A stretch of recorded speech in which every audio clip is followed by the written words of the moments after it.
Good afternoon, everyone. Welcome to our webinar on psychological assessments amid the COVID-19 pandemic, brought to you by the Indian Association of Clinical Psychologists and Pearson Clinical India. My name is Bharat Iyer, and I will be your host for this webinar. It's great to see the members of IACP and the mental health professionals in general who have joined us here today. Before I introduce today's speaker, we have a few words from Dr. Manoj Bajaj, Honorable General Secretary, IACP. Dr. Manoj, please go ahead. Yeah, thank you, Bharat. First of all, on behalf of Indian Association of Clinical Psychologists, as a General Secretary, I welcome you all in the webinar series, which is basically we have been doing it from quite long, and we are successfully able to conduct so many web series in this program. And today we have along with us a very senior expert professional clinical psychologist from Institute of Human Behavior and Allied Sciences, Professor Vibha Sharma. She has been my teacher also. So I welcome you, ma'am. You have taken so much of time for our members and to provide a very important topic to discuss on that particular topic, that is psychological assessment amid COVID-19 pandemic. And this topic is very relevant in this current situation. So IACP member has been regularly attending our webinars, and they have been benefiting. And still there have been so many institutes which has been now started working. These institutes are open, but still many people still looking forward to attend these webinars. And I welcome you all, everybody who is attending this webinar. Thank you for your support and continuous supports. We are demanding this support for the future programs as well. So with this, I thank you all, and I thank the expert today, Dr. Vibha Sharma, to taking out so much time to present on this topic. So over to Bharat. Thank you. Thank you, sir. Ladies and gentlemen, please allow me to introduce today's webinar presenter, Dr. Vibha Sharma. As Dr. Manoj mentioned, she has over 23 years of experience in teaching, training, and research. Her major achievements include 4 awards from various associations, including Young Scientists Award, and has contributed to more than 75 publications, and has presented various papers and conferences and seminars nationally and internationally, including the annual conference of British Psychological Society at London. Has also invited as an expert by many TV and radio channels and newspaper as well. She's a member of 15 scientific bodies and many editorial boards and national journals. She's currently the Associate Professor of Clinical Psychology at the Indian Institute of Human Behavior and Allied. Ma'am, thank you so much for joining us, and I request you to please take over. Thank you, Bharat. Am I audible? Yes, ma'am, we can hear you. Yeah, so at the outset, I would like to thank my association, Indian Association of Clinical Psychologists, especially the President, Ma'am Dr. Kalpana, and Honorary General Secretary, Dr. Manoj Bajaj, and other office bearers for providing me this opportunity to conduct the webinar on this relevant topic and to interact with the members and other professionals. So the topic which I chose is because in our institute also, and as well as at other places, all of us are facing problems related to carrying out assessments during this COVID-19 pandemic. We are listening, we are also practicing online therapies and counseling sessions via through Skype, through WhatsApp, through phone line, telephone lines, through mobile phones, but less is being said and done about the assessments. So most of the assessments are on hold, but especially if we still want to do some assessment in specific situations. So I thought, I have read about it, and I thought I should share my thoughts as well as what the guidelines say about the psychological assessments amid this COVID-19 pandemic. So we know that most of our psychological practice is based on one-to-one interactions.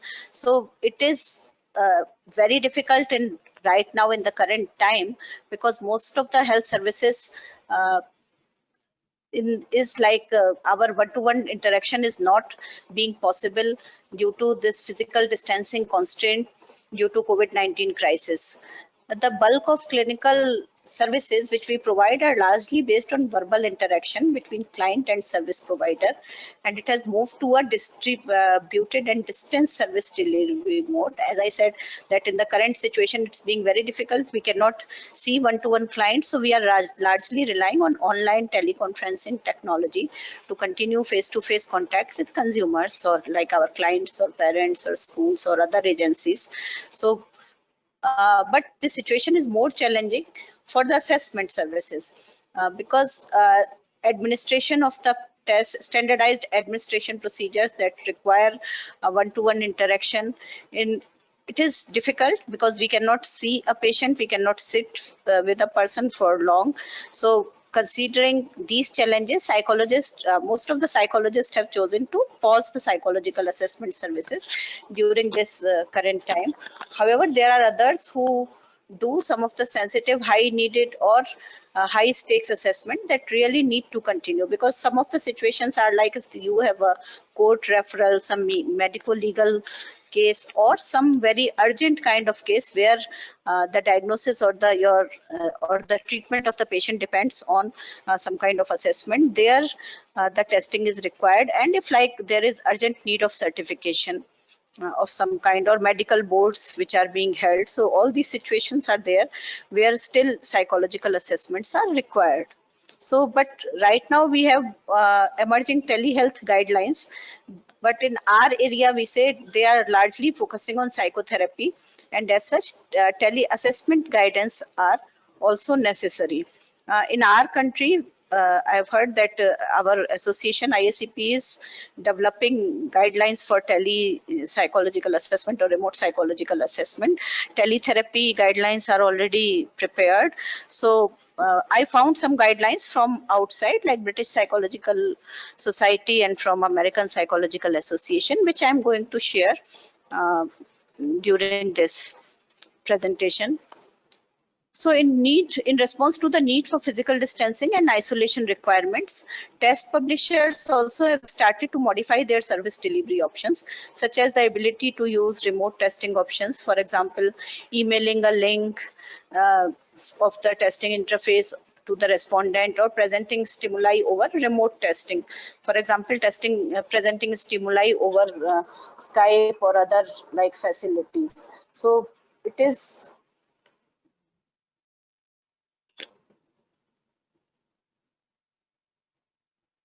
however, multi-types of assessment like cognitive assessment, neuropsychological assessment, and other assessments which need some material to be given. For example, the performance test, it is not possible in the current physical distancing situations.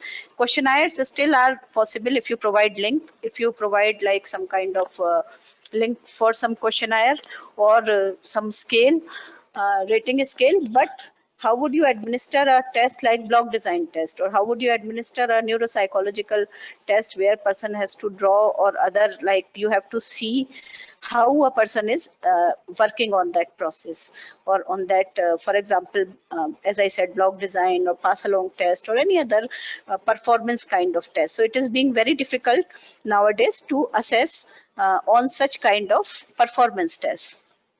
So these assessment methods have history of we have to rely on task and interpersonal procedures require in-person interactions, such as manipulation of physical materials, standardized interactions between assessors and clients, and clinical observation of the person in a physical environment.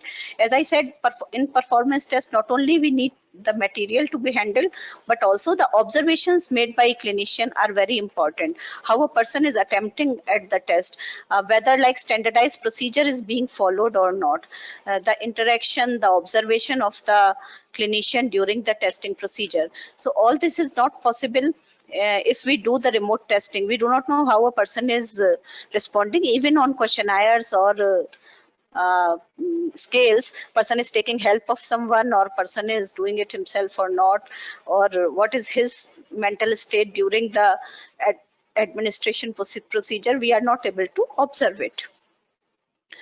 Some purposes still, as I said, where we required the testing are like while taking a remote assessment, the purpose, so if we have to do the remote assessment, the purpose should be very clear, and of course the referral question also. So if it is too necessary, we cannot avoid the assessment, we have to take up. But the purpose, as I said earlier, that the purpose of, for example, if there is a need, urgent need of certification, or if there is a medical legal case, or there is an urgent medical board, then only remote assessment can be taken. Otherwise, we should try to postpone the assessments. And referral is, if like the referral is for medical legal purposes, there is a need to specifically mention in the report about the shortcomings of the assessment done during the through remote process. So it is very, very necessary to understand by all of us that while if we are doing remote assessment and while preparing the report, it is the first thing we have to mention that these assessments are conducted through remote process, and there may be some limitations, and comment should be made regarding the assessment done in remote setting, and the limitations related to alternate procedure of administration. And a note of caution should be given in the report that the findings should be considered with the limitations of reliability and validity due to compromised procedure of administration of the test. So validity would become questionable if we are considering the tests which are made for one-to-one administration. When we cannot administer it one-to-one, we have to mention it clearly in the report. Risks and benefits of the remote assessment, if we talk about. So remote assessment has potential to maintain the continuity of assessment during the pandemic, because we don't know how long this situation is going to be. Already some months are there, almost 4 months are gone, and we psychologists, for how much time we can just pause our work.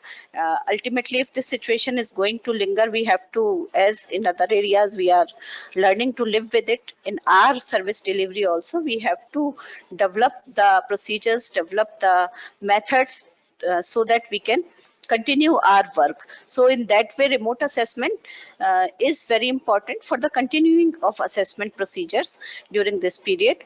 This approach, when carefully set up, mainly for both for client and the patient and the psychologist under the assessment, for risk, we have to actually think about and clearly mention the risk associated with the assessment.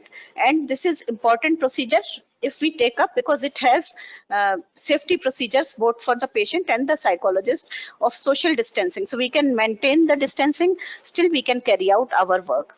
However, the use of technology alters the assessment process.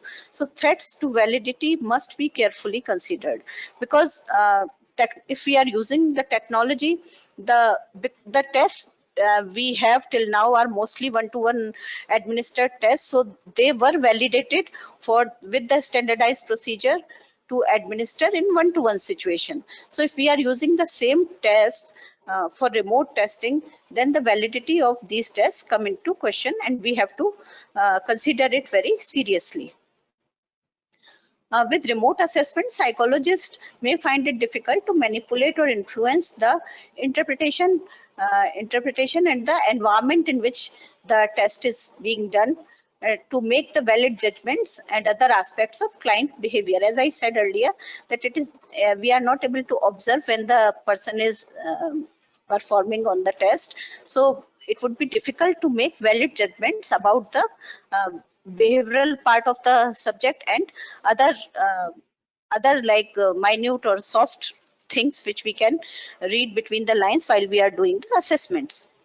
The precise nature of risk vary from assessment measures used, particularly using the standardized tools, the degree to which the instructions are delivered in a way which is both consistent with intended construct validity and the conditions stated in the manual. So it is difficult to have like these things with the remote testing procedures. assessments relying on simple verbal question and answers, or where manipulation or management of human interface is straightforward, are amongst the most suitable for remote administration.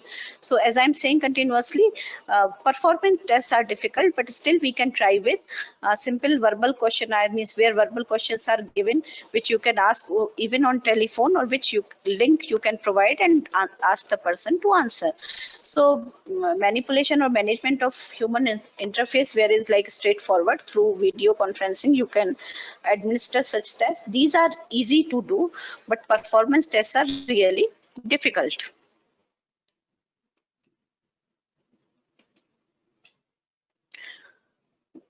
So assessments requiring carefully controlled environment and administration procedure rely, for example, visual materials are very difficult, where we have to assess the motor responses are significantly more challenging while we are working remotely. So we cannot assess the motor responses of the person. Distributing materials may also be restricted to additionally by copyright and considerations of test security. This point I would like to raise very specifically, because without permission we cannot use the tests online. So if the tests were made by any publishers for simple administration, one-to-one administration, using those tests or using the links of those tests without the permission of the like publisher or from the author, these are unethical. So we have to think before trying to attempt for online or remote testing. We have to think that whether we have got the copyright permission from the author or the publisher, or we are doing it. If we are doing it without permission, then it is unethical. It is also likely to be more difficult to detect if the client responses are being pushed or influenced in some way. As I said, if like someone else is sitting with the client and they are helping him in, especially if they are like medical legal purposes, person can be taught how to respond. So we have to be very, very careful. So factors which may affect remote assessments are these include but are not restricted to, as I said, complex mental health presentations, especially if like patient is having complex problems like neuropsychological problems, or like chronic problems where it is difficult to identify or to diagnose. Neurodevelopmental conditions where like maybe certification is needed, it is very difficult to assess. For example, a child with autism, it would be very difficult to assess online. Age is a factor. You cannot do even such assessments with children, and the presence of sensory and physical impairments. So persons, if we require neuropsychological assessments, children, special patients with special conditions, with complex mental health conditions, so these are very important factors which may affect adversely the remote assessment procedures. Now coming to the guidelines which have been provided by British Psychological Society. Right now in the current situation, recently they have provided the guidelines for remote assessment. So in those guidelines, it is being presented that consideration of use of remote assessment should be undertaken with reference of the needs and circumstances of individual, especially with the kind of services or specialties. They may not be appropriate in every situation. So the assessment should be very situation specific. Psychologists should carry out carefully assessment and document the reasoning for the decision prior to continuing with assessment in a way which is significantly different from standard practice. As I was saying, that while you are writing the report, it is the first point it should be noted that why this assessment was carried out with the remote procedure. So document should have the reasoning that why and how this assessment is carried out in a different way. And it is also to be mentioned that the administration is significantly different from the standard practice. So the results should also be interpreted and should be considered with the limitations of remote testing.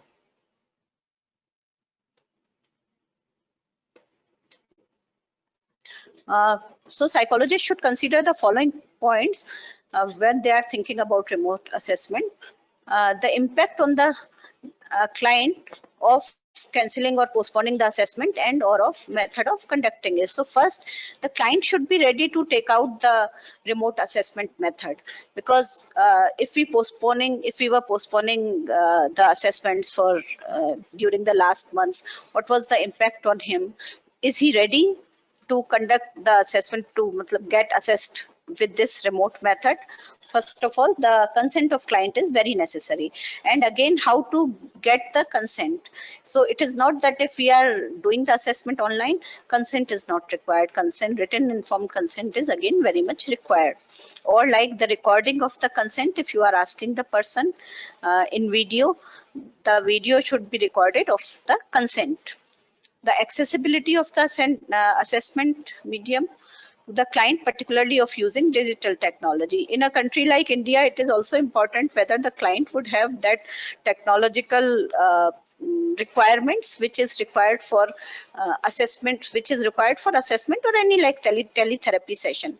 This problem is coming with teletherapy sessions also, because when people in India, when people are not having smartphones, or if they do not have a desktop or a laptop, how they are going to use it? So whether like they are using someone else's phone or someone else's laptop, and that person is sitting with the person, and for example an elderly person who is not aware of how to use a smartphone or a laptop, so it is difficult for them to use the technology. So especially for these people, how to do it is difficult without getting any help.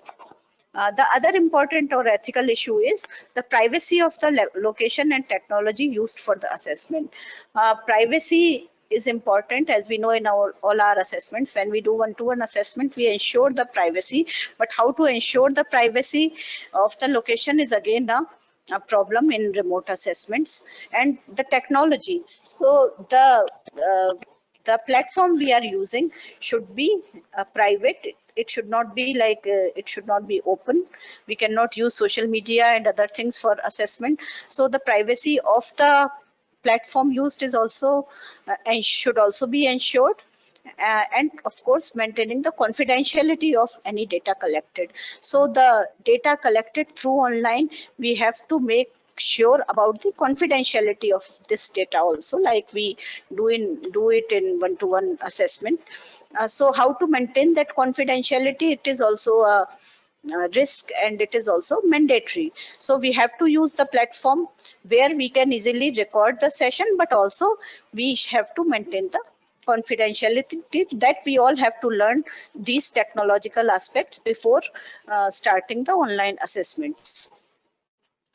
The security of any digital technology being used for the psychologist and the client. As I said, that the security purpose is very necessary. As we recently heard that one of the common platform which we use very commonly was not secure. So before using any platform, we need to ensure the security of that particular platform. Psychologists may also need to amend the consent arrangements, as I was saying, how to obtain the consent to reflect the technology to reflect the use of technology to conduct assessments. So we have to develop the procedure, either taking written informed consent through email, or as I said, recording. When we are verbally asking for the consent, recording that statement, or whatever procedure we can develop. But consent is still required, in which we have to clearly mention that the procedure is going to be remote, your responses would be recorded, and confidentiality has to be ensured. At the same time, you have to ask the client that not to take help of any other person. He or she, if possible, should sit in privacy. He or she should not be interfered. So these all the basic requirements should be fulfilled and should be clearly mentioned during the consent. Psychologists, considering recording of the findings, should ensure they comply with relevant legislation. So if we are doing recordings, we have to also keep in mind that tomorrow someone may not claim that you have done recordings of his or her responses without the permission. So according to the laws prevailing in our country, we have to comply with those laws also of privacy. In some circumstances, it may be appropriate to label findings as preliminary or provisional findings and explicitly acknowledge the compromises or constraints on the assessment process. So as I was talking since beginning, that while we are writing the report, it is very necessary to write that we may say that these are the preliminary findings or provisional findings, stating that the compromises we have to make because of the constraints in assessment process. So we have to mention these things very clearly, and we can say that okay, these findings should be read with caution. These may be considered as provisional findings. This I am saying especially if you have to do assessments for medico legal purposes. If you are assessing a client, court referred client, then definitely means it is recommended that you should write that these are the preliminary findings or provisional findings. Once like the situations become normal, we have to assess this patient again to validate the findings. So it would be for our own security. So our findings should not be then it will not be challenged in the court of law. So for our own safety also we have to think like this. Now, guidelines from American Psychological Association. APA has provided some principles. Mainly, APA has provided the guidelines in the form of some principles. These principles are an effort to offer help for providing psychological assessment services to the psychologist in these current constraints. They are meant to allow for at least some continuity of the care and needed services provided during this unprecedented time. These principles should be considered all together. It is not possible that you consider just one or two principles. APA says that you have to consider all the principles. No one principle is meant to allow psychologists the ability to alter test administration if the other principles are not considered as well. So if we are considering the APA guidelines, we have to follow all the principles provided by them. The purpose of these principles is to allow the best possible practice within the current pandemic situation, and as such some standardized administrations method will be altered because some of the methods need to be altered. So we have to that's how these principles are going to help us. Altering these administration procedures are to be done carefully, thoughtfully, and deliberately with special attention paid to how the alteration themselves may alter the data. So we have to be very careful while we are altering the administration procedures or the material which we are going to provide to the client, because these alterations will alter the data also. So the alterations in the administration procedure are going to alter the responses of the clients. So that's how we have to make alterations in the interpretations, scorings, and the reporting also.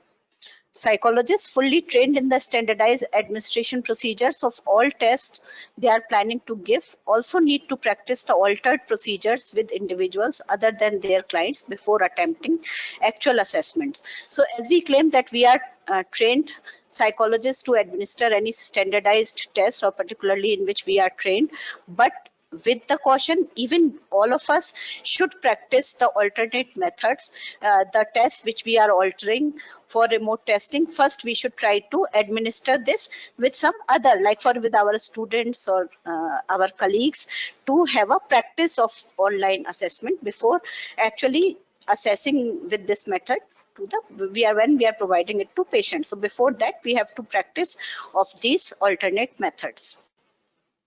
So the principles given by APA, the first principle is that do not jeopardize test security. So security of the test is a big issue.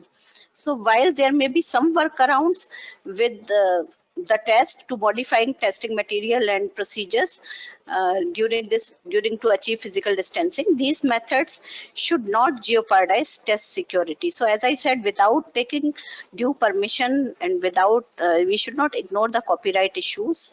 So the security of the test is one major issue. If we are providing it online, anyone can copy. So we have to keep this in mind. So the kind of links we are providing, we have to think that the security of the test should not be compromised. Ethical principles of psychologists and counselors. This state psychologists make a reasonable effort to maintain the integrity and security of test materials and other assessment techniques consistent with law and contractual obligations and in a manner that permits adherence to the ethics code. Now we also have ethics code from ISCP, and the law, according to the laws which prevail in our country, we have to follow those codes and conduct while using or alternating any test material. Second principle is do the best you can do with what is available to you. So we make sure that thoroughly how to use the available technology. We should use it mindfully and ethically. Psychologists need to consider specific client and circumstances. For example, kids, how to do with the special age or elderly. Psychologists must be mindful of duration of sessions. While many of us spend a lot of time on a screen, it is often not doing such tasks. So during the administrations, we also have to see the time schedule. It should not be longer time durations. We have to provide accurate gaps in between, or it can be within a few days. So we have to be mindful of the duration also. It is important for the psychologist to know the tele-testing procedure and to consider if the like material is appropriately given, and is it okay if the like material is appropriate to answer the referral question, or do your best to keep the administration procedure as close as possible to the traditional in-person procedure. So we should try, especially the instructions and other procedure, we should try to maintain the similarity. For example, one must build rapport with person before conducting the testing. So the administration procedure, as we do in one-to-one testing, like for example, if the client comes first, we greet, we try to maintain the rapport. It is not that we just give him paper and pencil, you answer this test, or we not just provide the material.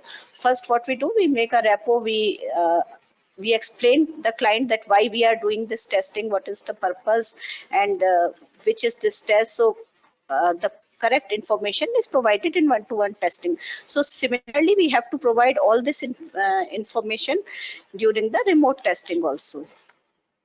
Similarly, while administering self-report questionnaire, one must ensure that the client themselves is actually the person taking the test, as I have already said, and other like problems if the client is having reading and other things should be kept in mind. We have to be mindful about the data quality. So nobody should make conclusions or decisions based on the data which are so skewed. So while interpreting, as I said, we should be very mindful. Additionally, it is important to decide whether it is better to proceed with modified assessment procedures in the specific situation, to use alternative measures that are available to use in a remote format, or to wait until in-person services are again feasible. So as I said, if very necessary, then only remote testing should be used. Fourth principle, think critically about the test and subtest substitutions. So the substitutions which we are providing for remote testing, we have to clearly think about the substitutions. For example, block design from the Wechsler's test, we cannot provide it, we cannot replicate it. However, you can consider tasks that tap similar constructs in similar ways. For example, we have subtests that load onto the broader visuospatial or perceptual reasoning indices that do not require the use of blocks. For example, we can use mazes, we can use some visual kind of blocks which can be placed, which are like available in certain online games, etc. So those kind of materials can be used. Principle fifth, widen confidence intervals when making conclusions and clinical decisions. So we cannot use the same scoring procedure, same cutoff points while interpreting the remote assessment results, because this data is skewed. It is not normal. It is not, means norms are not available for such kind of assessment schedules. So the approximations we make, we are trying to understand about the individual, so we cannot use the same norms. With all the above caveats, use test results collected via telehealth as individual data in a larger picture. So as I said, we cannot consider it as this data is normally distributed or there are actually the norms. So we have to interpret each case separately in the background of the history and interview, and we have to use lots and lots of clinical skills while interpreting the data. Principle 6, maintain the same ethical standards of care as in traditional psychological assessment services. So as I have repeatedly said, that ethical principles should be intact during the crisis period also.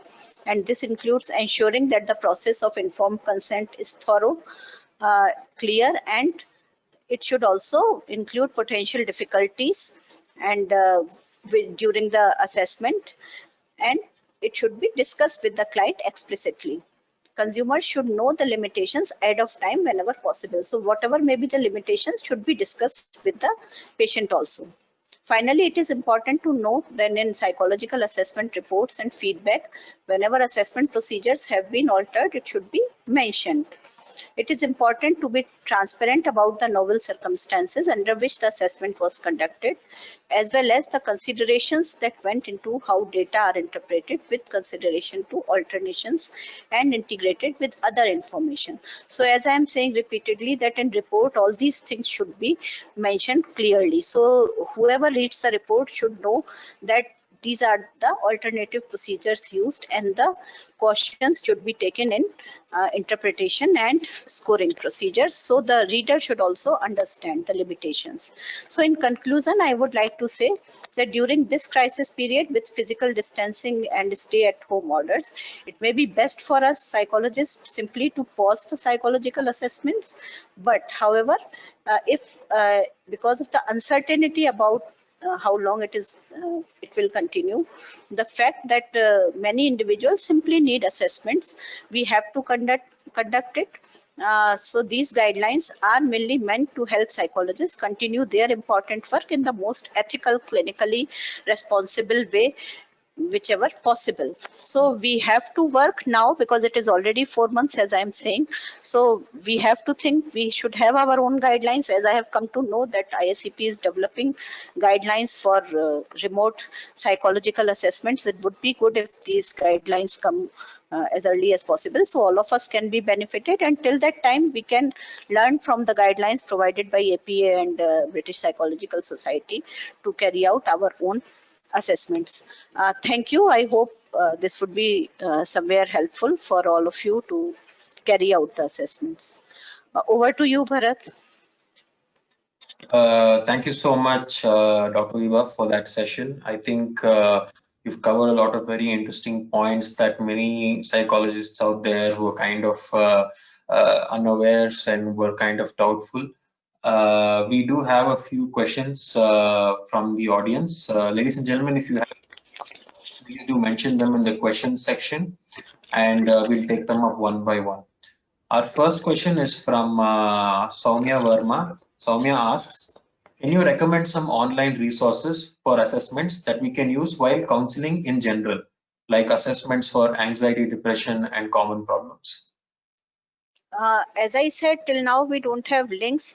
Some people are developing links for such assessments, and especially the houses which publish the test should come out with the online kind of procedure. So I would request, Bharat is from Pearson. I don't know whether like Pearson is coming out with some online test material, and we can use the method till now, like we can use the common procedures like back anxiety scale or back depression scale online, but as I said, the permission and the copyright issues may be there, so we need to use it with caution. So in India we still don't have much options.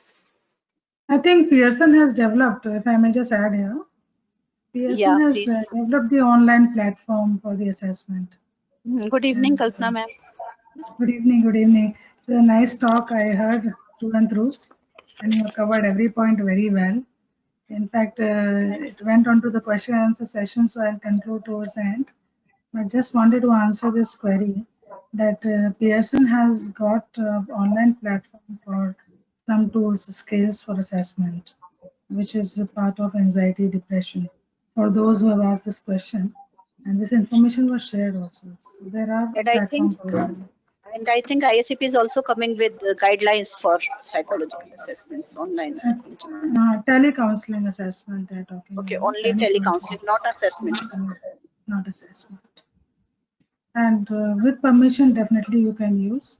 And many therapists also develop their own system of assessment, which may not be standard questionnaire, but they have their own system of taking the detailed history as a part of the assessment when they carry it out. So The that problem also is with standardized tests and test procedures. So standardized test administrations we cannot do without permission. that is true. That is true. Yes, thank you, Dr. Kalpana, Dr. Vibha. So we'll move on to the next question. Soumya, I hope that answers your question. The next question is from Paridhi Agarwal. She asks, is there any particular way in which the consent form should be modified? Yes, as I told you, either you can get consent in written consent through email, or the other form is like you can ask the person consent and then you have to record it. You should have a recorded version of the consent when you have asked the patient, and at the same time you must inform that why you are using this remote procedure, what are the benefits and limitations of this remote procedure, and how it is going to be slightly different from the standardized procedure. So this as we do, we have to inform, so we have to make the informed consent. Okay. I hope that answers your question. We also have a question from Manoj Kumar, which is Manoj asks, is there any Indian or international law supporting online psychological assessments? As I said, till now in India, we did not have outside, as PA has mentioned, they have some guidelines, and in their ethical guidelines, they have issues on ethical, like points on online testing.